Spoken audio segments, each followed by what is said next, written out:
All right, Dan, we're going to go through the drawing from the holster steps, the steps in between, and then of course the reholster steps. So, step 0, or before we get there, some disclaimers here. So I'm working with an unloaded firearm, so this is dry practice. So I have no ammunition on me, I have no real firearms on me. It's okay to have a real firearm provided you've cleared it and there's no ammunition in the room. So I've got my holster on. Holster should do 4 things. It should completely occlude access to the trigger guard.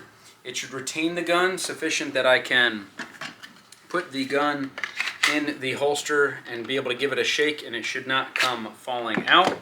Ideally, it should work in conjunction with the safe, so that way I can take the whole thing off as a unit after a long day and set the whole thing in the safe.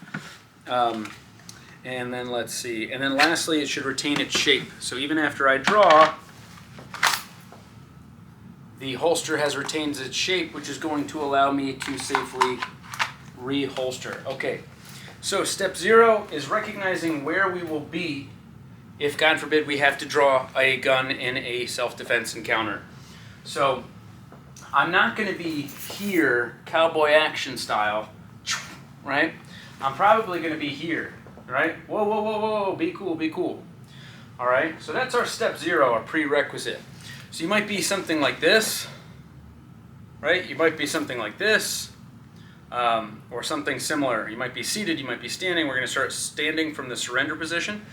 That's going to be our step 0. So hands up, open palm, something like this. From here, we're going to go into step 1. Step 1, simultaneously, my left hand gets a big, firm grip of the clothing, and you notice I'm already uncovering my firearm. I'm already clearing my cover garment. If I had 2 cover garments, my right hand would sweep the one, and then my left hand would come in here. Okay. My left hand is then going to move to the center of my chest. We're exposing our belly. My left hand is now in the center of my chest. My right hand simultaneously gets a good web to tang. Finger off the trigger in the resting position. 3 fingers cover the grip. Okay.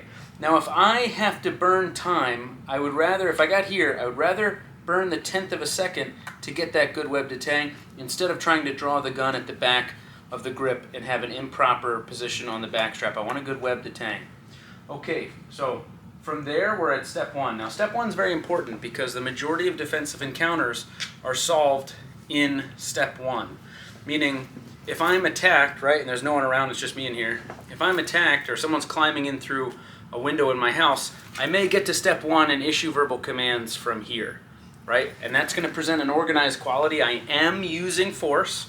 I'm telling someone that if they don't change their ways and quick and they become a lethal and immediate threat, that I'm going to address that with lethal force. So that's step 1. So step 0, step 1, okay, and we're here. So I want to be comfortable here. All right, so the majority of self-defense encounters, CDC proved, are solved somewhere around here. All right, that's step 1. From here, we're going to move into step 2. All right, now, as I procure the gun from the holster, am I pointing the gun in a safe direction? If I turn the laser on the gun, and some guns have lasers, I don't know if you can see that, what you will be able to see is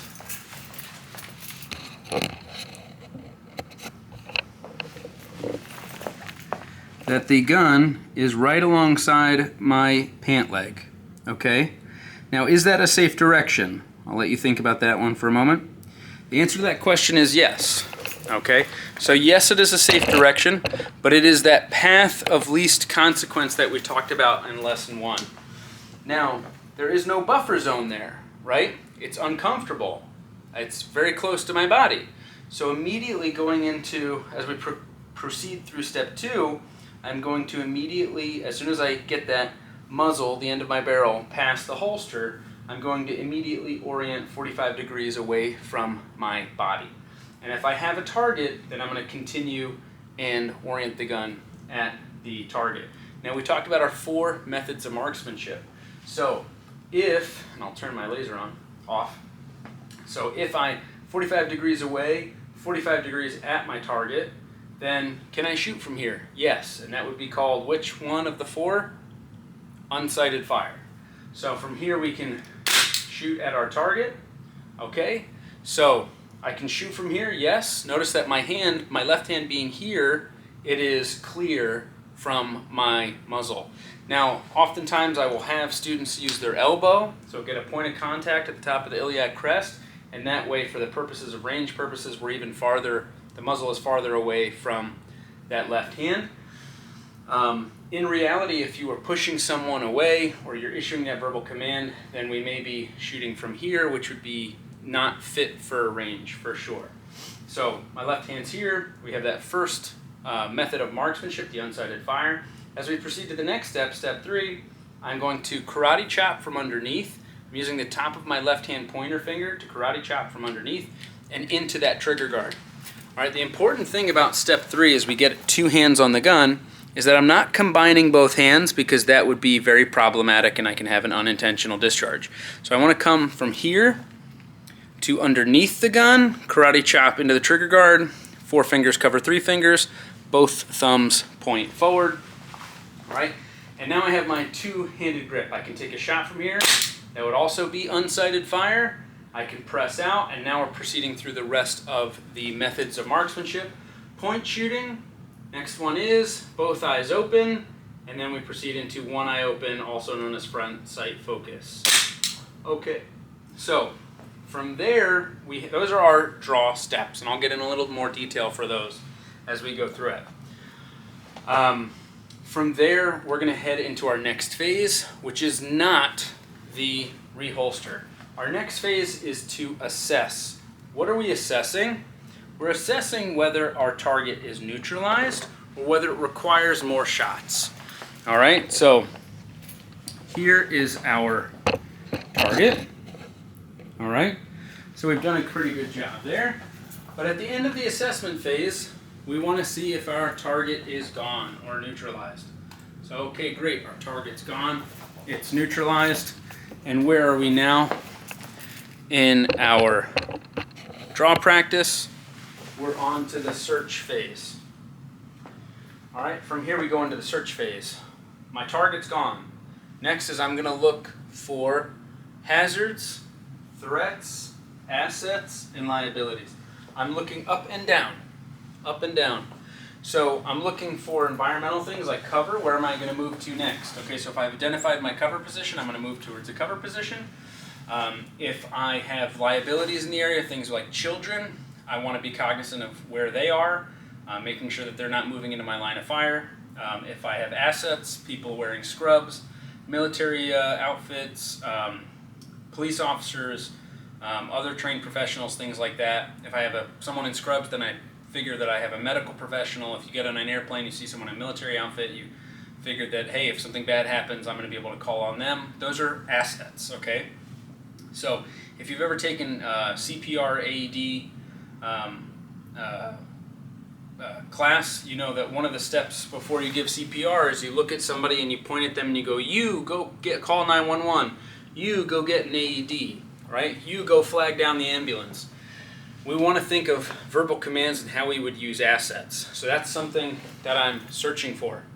Additionally, threats. So if I have one bank robber, I need to be concerned about the bank robber's driver who's wondering where his bank robber buddy is.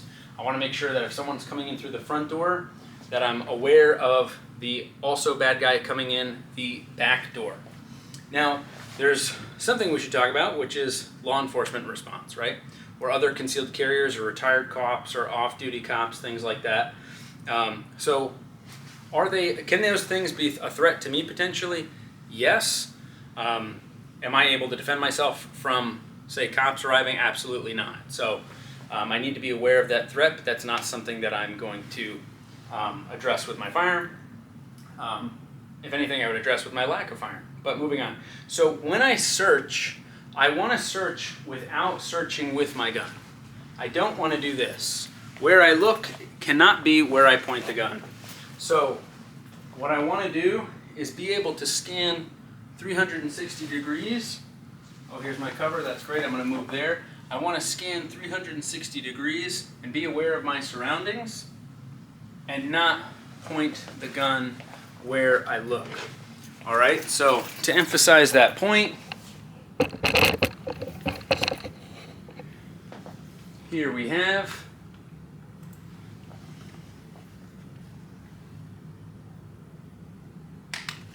this guy here. So notice this guy here, he has a gun, he's looking at us. Would we treat this person like a lethal and immediate threat? Would you feel comfortable shooting this target being that they have a firearm? People will buy this target at a gun range all the time and never think twice about this target being a shoot or a no-shoot target. But meanwhile, if we deal with lethal and immediate threat and then go ahead and search, and we're searching like this, we're going to look just like that guy. Okay, so I don't want to make it reasonable for someone else to use force on me. So when we search, we want to think about what we look like. Think about what bad guys wouldn't do. Bad guys don't issue verbal commands such as, drop the gun, drop the gun, drop the gun. Right? Call 911. You, go get an AED. Go flag down law enforcement. Go get help. Right? Or maybe take a knee, hands up. Think about what a non-combatant, a non-threat would look like in that situation. So you might throw up a hand. You don't want to look like that guy there. You don't want to look like this, okay, as you search and assess. So we've assessed, we've searched, and now we go into the reholster. So once my target is gone, my scene is safe, then what is the next most dangerous thing in my environment? And the answer to that question is, that is me holding my firearm. So once bad guy is gone, law enforcement may be around the corner, I want to deal with the issue of me now holding a firearm. So a reholster might look something like this.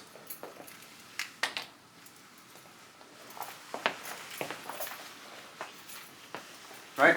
And there's nothing wrong with doing that if that's what the situation calls for. If I have a car, I may unlock that car, set this in on the driver's seat or passenger seat, close the door, lock the door, and that way when law enforcement arrives, I get to have hands up and they say, do you have any firearms on you? And I get to say, no, it's in the car over there, officer. Okay?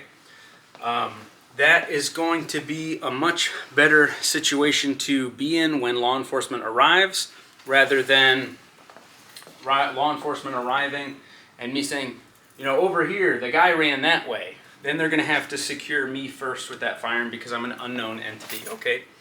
Especially if I'm not the one that called in the 911 call. All right, so it's not something that people talk about, but putting the gun down preemptively or securing it in your car or in the safe, something like that, can be a great option. Now, if the scene is safe and you want to reholster, okay, and this is why even for home defense, the holster is crucial, okay? So if you're walking through your house because you heard that bump in the night and you think someone's breaking in, and you look out that window and you see a bunch of raccoons is tearing apart your trash, then what you may do is safely reholster, which we're going to go through the steps. And that would be a much better option than just placing that gun on the kitchen counter and scrolling through your phone trying to find the number for the exterminator, and then your kid coming out and go, you know, Daddy, what's that noise? Why is there a gun on the table? So having that fanny pack or that holster can be a great option just to have a place to safely stow and store that firearm while you're going through that event where the raccoons moved into the attic or they're outside tearing up your trash, or, you know, maybe there's somebody who's drunk and passed out on your front lawn. It's a threat, but it's not a lethal and immediate threat, so maybe we don't need that gun right in our hands right at that moment. And we might be doing a bunch of other things like calling 911 or checking cameras or you know, finding a phone charger because we forgot to charge our phone. So I may need two hands. Checking doors and windows, make sure they're locked. So having a holster even for a home defense situation is a very, very good idea. Easiest version of that is a concealed carry fanny pack, which we're happy to set you up with too. Okay, so if my scene is safe and now I'm going to reholster, here are the steps. I'm going to feet together. I'm going to hip out. This seems kind of weird, but stick with me. I'm going to hip out, so now as I go ahead and reholster, the gun is pointed near 45 degrees away from our body. I'm going to look into the holster. I'm going to make sure that I have a clear path, okay? I may even feel in here if for some reason my view is obstructed, maybe it's dark out, but I make sure that I have a clear path into my holster. I'm then going to orient the muzzle into my holster, and I'm going to start apply downward pressure. Let the gun kind of do it for me. And I'm going to add pressure, and I want to feel my finger against the holster. So by doing that, we're making sure that the gun is safe to reholster. If sitzes or clothing or the pull cords on a windbreaker or something like that got in the way, then you could have an unintentional discharge of the firearm. So, and a lot of holsters will have a nice click, a nice pop into the holster. So, just to repeat those steps. So every time we get these reps in, we want to do the reps right. Step 0, step 1, step 2, step 3, step 4, step 5. Okay, I've assessed. I no longer have any threat there. I'm now going to search. Okay, assets, threats, liabilities. You go call 911. You go get the AD. You go flag down law enforcement. Right, now I'm going to go into my reholster, feet together, hip out. Make sure I have a clear path into my holster, and then I'm going to go ahead and slowly apply pressure, make sure my finger's here, and pop in, and good, we're secure. Cool, go ahead and reconceal. So, those are the reholster steps. Now, why do we hip out? If you're watching this video, go ahead and grab your phone out of your pocket, or your AirPods, or whatever's in your pockets. Go ahead and grab that out. Did you do what most people do when they grab something out of their pockets, which is this? Notice that I'm hipping in to grab my flashlight. The problem is if you're used to doing that, and now you're hipping in when you go ahead and grab your gun or reholster, you're now going to be pointing across your body, which is problematic. Okay, we don't want to hip in when we holster up and draw. We want to hip out. And oftentimes we'll hip out just to fight the urge to stay still or hip in. Okay, so better to hip out than to hip in, and we hip out just to fight the urge to stay still or hip in. Let's see what else. Okay, so now when you're practicing this, okay, again, obviously guns unloaded, cleared, and everything. You have a quality holster that does the 4 things. It's on your belt line. Now the steps will be the same whether you appendix, cross draw out of a fanny pack, or 3 o'clock, or if you're left-handed, 9 o'clock, 5 o'clock, you know, a little different. Underarm, it's going to be a little different, of course, but the same concepts, the concepts are the same, okay? Even if you're appendix carrying and you're reholstering, then we're going to want to hip out, make sure we have a clear path, and then reholster. Oh, law enforcement and military contexts for reholstering are different. So law enforcement, the scene may not be safe, they may be effecting an arrest, in which case the gun and the reholstering is less of a threat than, say, I now have to handcuff this person. So they may be maintaining target fixation as they reholster in their duty belt and be watching that subject. That's not our context, okay? So our context is we're setting the gun down inside the safe or the car, or just setting it down on the pavement, or go ahead and reholstering. Or if the scene's not safe, of course, keep the gun out. All right. So for law enforcement and military, they have the duty belts that keep the gun farther outside the body. And so their context is a little different than ours, where the gun is super flush and concealed against our body. All right. Now when you practice this at home, I want you to go for perfect form, and I want you to go super slow, okay? So instead of thinking, oh, I can do a 2-second draw, or I can do a 1-second draw, or I can do a sub-second draw, I want you to think, can I do a 20-second perfect draw? All right, so here we go for the 20-second perfect draw. Go.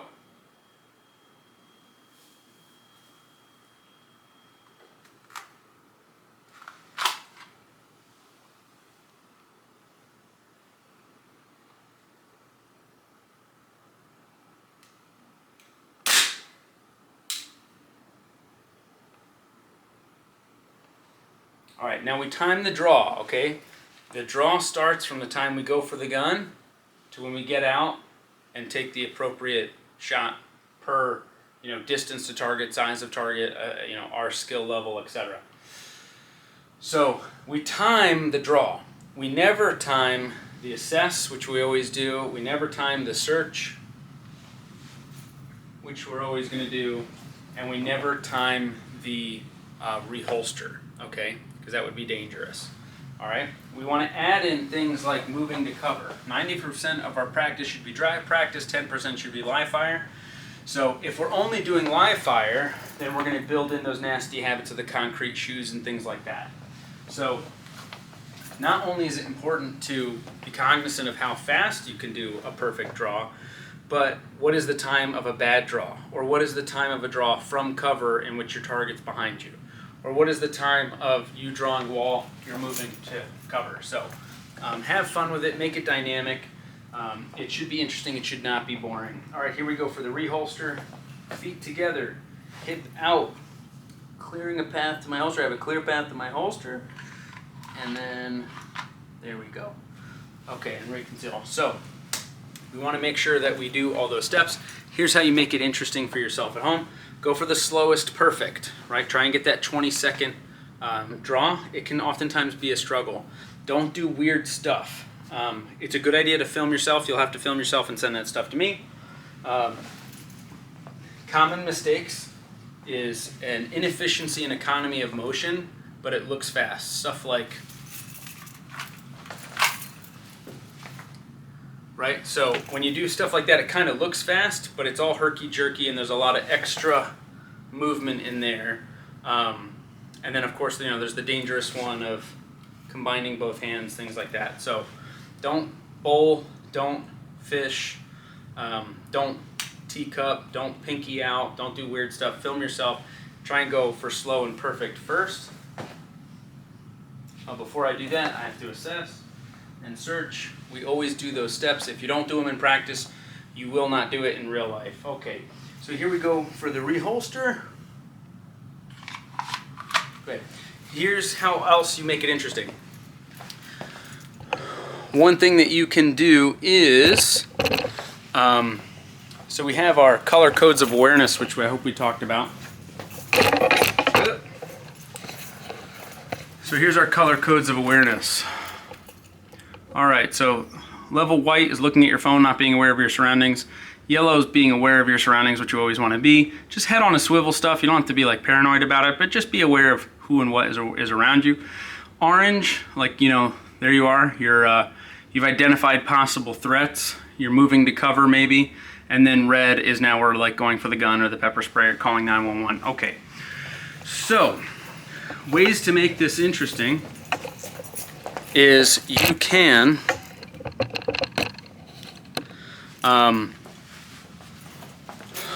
zombies or Star Wars. Pick Star Wars, something like that, or some action movie or something like that. And what you're going to do, older is better because it'll make sense in a little bit. You have bad guys on the screen, all right? You'll do work on your computer, whatever, you're watching the movie, exposition, talking, and then, oh, here comes the stormtroopers. All right? And then what's cool about practicing with The Walking Dead, or, oh, zombies, here we go, is that eventually the camera's going to turn back to one of the good guys. And as you're pressing out, here we go, and, oh, good guys, pump the brakes, finger off the trigger, right? Glad I didn't take that shot at that moment. So that kind of exercise is good because not only does it push you to have a smooth, clean, efficient, thereby fast draw, it also gets you used to real life stuff, which is, here we go, oh, pump the brakes, all right? And then, oh, scene safe, it's zombies, so you'd be making a mistake if you didn't check your surroundings. So assess, search, safely, reholster. On a gun range, if you're doing this in a class, super important to be aware of the people shooting around you and things like that. So you're assessing your own target and your own skills. You want to assess other people's targets and then look at the people shooting around you. If someone's doing something weird or bizarre, maybe go ahead and holster up, hands up, step back from the line. That's just real life. Other drill that you can do, which is kind of my favorite, set up 2 post-it notes on either side of the room. listen to a podcast or something like that, like the Joe Rogan podcast, let's say. You label one, whoa, you label one, interesting, or go ahead and pull that up on the screen. If you were listening to like cable news or something like that, maybe you label one a pharmacy commercial, and then you label the other one, like a personal injury commercial or something like that. You do work at your computer, all right? Eventually you're going to kind of get that condition white, right? And then eventually you hear the Ozempic commercial, right? And then we're out. So what it's going to get you to do is tackle the two most common mistakes that we have in understanding the concept of our draw.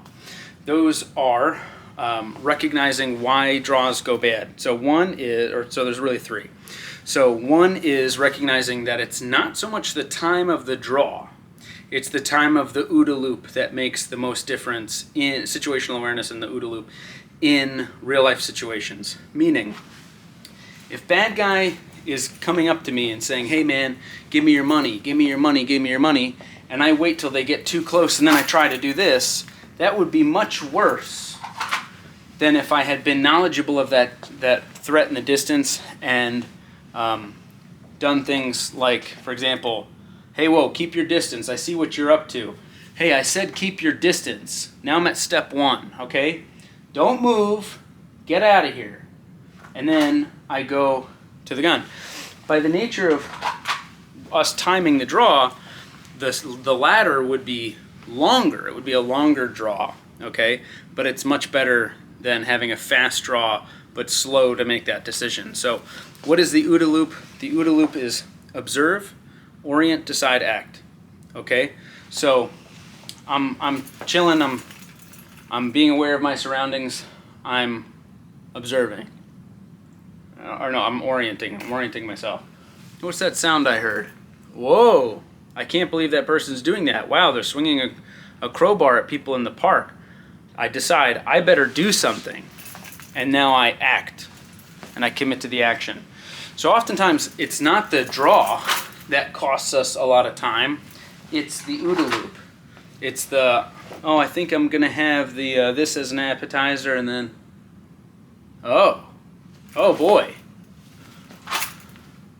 right? So it's the OODA loop that costs us a lot of time in real life, not the draw.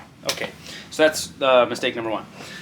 Mistake number two is thinking, as we practice, and let's say you're timing your draw, and you're at the end of your practice, you're like, man, I'm super good, I can get a really fast draw.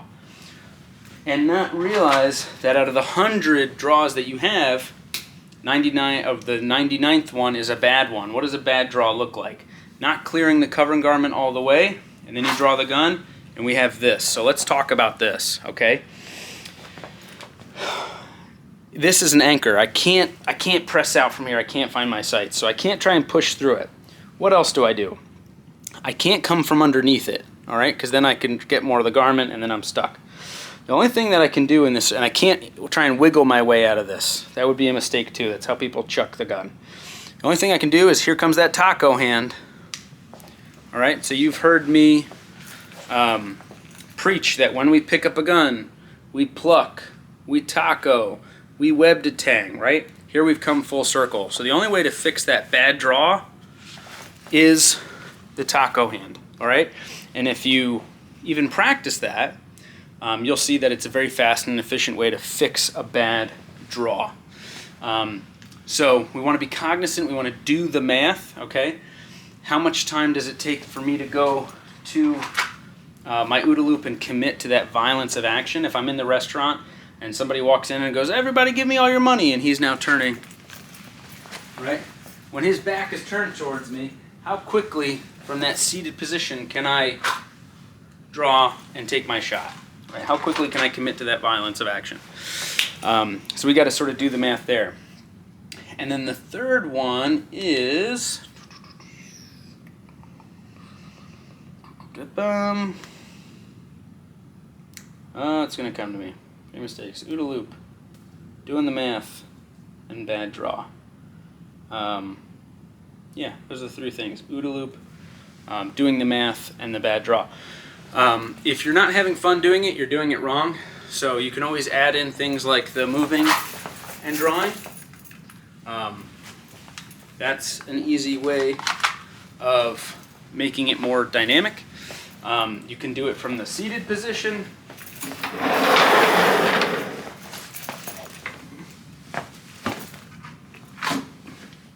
Right, and you can see it took me a lot slower because I had to first find the gun. The gun is in a different angle, so when I went to grab it, it was here, and then I burned that second to get here.